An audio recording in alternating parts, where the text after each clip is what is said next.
Hello and welcome to the final Blu-ray update ever on my channel, in this room, in this location. I'm about to strip down all of these Blu-rays because we're moving. We're leaving town. We're packing up, and so this will be the last Blu-ray update from this location, of which there have been quite a few over the past year or so, and it's a very small, bite-sized Blu-ray update. I'll get the thumbnail right here, and I will show you what I got from Poundland. I just saw a few, so again, I haven't been buying much at all lately, but I did see a completely new set of stock in one of the local Poundlands, so I decided to grab 6 titles for a variety of different reasons. So let's just dive into them. The first one is The Fault in Our Stars. I forget who wrote this. It's based on a book, right? It doesn't say. John Green. Okay, I feel like whoever wrote the book for this had another movie adaptation. Was it maybe Love, Simon? No, I don't think it was. Okay. There's some sort of teen movie that was based on a book that is from the same team, or is linked to this in some way, that I quite liked. And so I felt like I wanted to go and check this one out. I know it's a very sad and depressing story about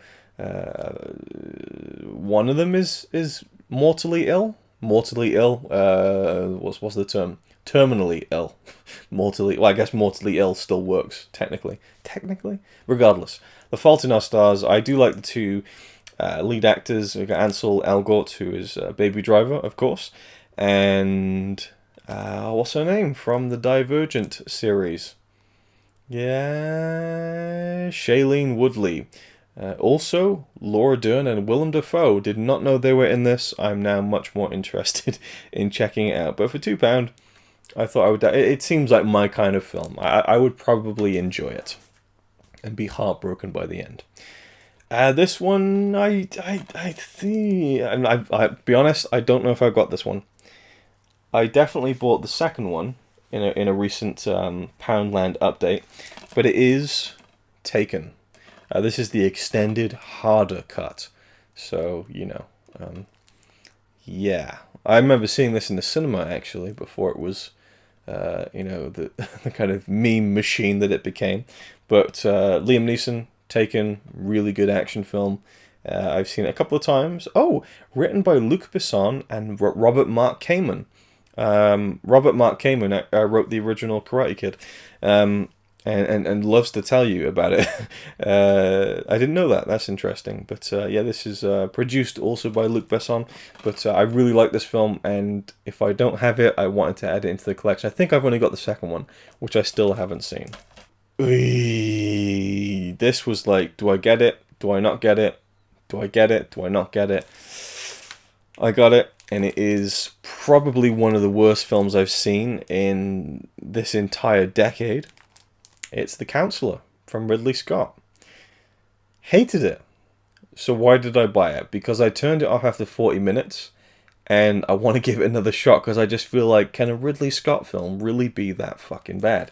This has the extended version, and I believe that's kind of the standard, and you get the original cinema version as a special feature.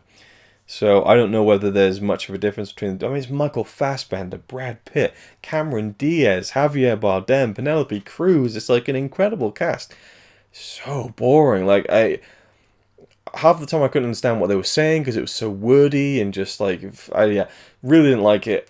But I just felt like I want to give it a shot again. Almost as an experiment, maybe just as a laugh, to make a video and just see how bad this thing really is. But I just. Eesh. It's just like a complete like £2 kind of science experiment, that one.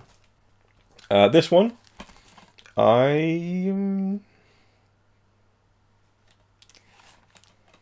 Bad Moms.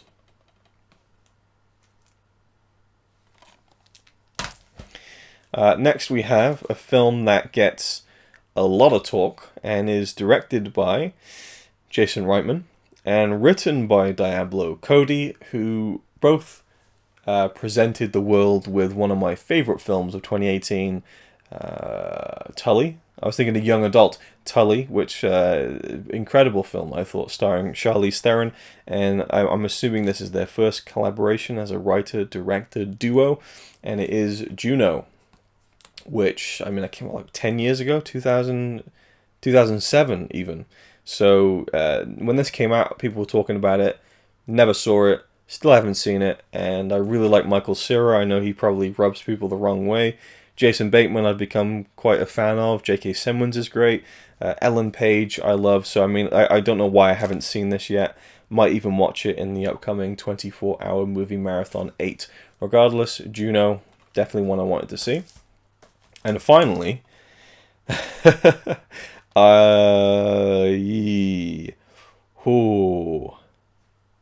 Spring Breakers. Look at all my shit. This is one of the weirdest films I've ever seen, and I don't know what to think of it, and I really want to revisit it. I watched it when it came out, like 5 years ago now, if not 6 years ago, 2013, right? Harmony Korine film.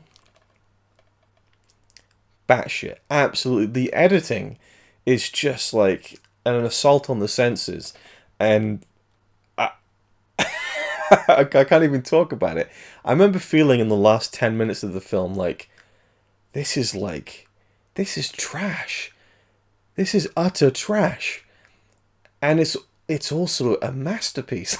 Like, now, I don't really think it's trash. I really don't think it's a masterpiece, but it made me think that it was horrible and brilliant at the same time, to the point where I couldn't discern the two. They both blended into each other like this one bizarre, perfect mess. You know, it's just such a film. So I wanted to revisit it at some point, and for £2, why not? And as for Bad Moms, I recently saw a film starring Catherine Hahn, which is Private Life, which is a phenomenal film from 2018. You can go check it out on Netflix now. Beautiful comedy drama, and she's fantastic in it. I know she's known more for straight comedy roles, of which this is one. But, you know, this one has Kristen Bell, who I really like, Mila Kunis, Susan Sarandon, who I love, and it just seems like one of those typical goofy, you know, American comedies, and I usually enjoy them, so again, why not? So that was my 6 pickups from Poundland. I might delve into my entire collection, because I will be stripping everything down, and so perhaps before I put everything into boxes, put everything into cases, and if my parents try to stop me, I'll just throw it in their faces. But before I do all that, I might actually just sit here and go through my entire collection, disc by disc, and give you a review on every single, and just kind of, you know, show you everything that I've got in one giant, probably 2-hour-long video. Leave your thoughts down below if you'd like to see that, and I might do that. Obviously, I could go section by section, but that would just take too long of sectioning everything off. Just doing it all in one big go might be the way to do it, and to give you a look at everything I have circa 2019. And that's about it. So thank you for watching, and I'll see you in the next one. It's alright by me. Apart from the fact he throws cans and calling into a tree. Yeah, he's really cool. Yeah, he's really cool. But he's not quite as cool as you.